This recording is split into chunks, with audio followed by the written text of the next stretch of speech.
ओडिशा रे आउ 5 दिन जाए लगी रहिबो कालबैसाखी वर्षा। शुक्रवार 6 जिला को ऑरेंज वार्निंग जारी कर जायछि। ओडिशा रे बे किछि दिन धरी कालबैसाखी प्रभाव रे वर्षा जारी रहिछि। एहा फल रे राज्य रे ग्रीष्म प्रवाह कमिछि।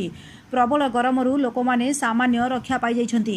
तेबे राज्य रे आउ 5 दिन जाए कालबैसाखीर प्रभाव रहिबो। एही समय राज्यर किछि स्थान रे बिजुली घड़घड़ी सह वर्षा हेबो। एनै शुक्रवार दिन ओडिशार 6टी जिला को पाणीपाग केन्द्र पक्षरु ऑरेंज वार्निंग जारी कर जायछि। शुक्रवार ऑरेंज अलर्ट जारी होइतिबा जिलागुड़िक मध्यरे गंजाम, रायगड़ा, गजपति, नवरंगपुर, कलाहांडी और कंधमाल रहिछन्ति। एही जिलागुड़िकरे बिजुली घड़घड़ी सह वर्षा हेबार संभावना। एही समय किछि स्थान रे कुआपथर पड़िबार मध्य संभावना।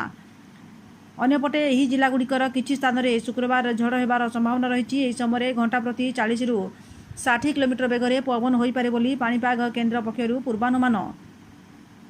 सेहीपरि कालबैसाखी पाई गत गुरुवार दिन ओडिशार उपकूलवर्ती किछि जिले में वर्षा हो जाइथिला। Bureau report, news SN Odia.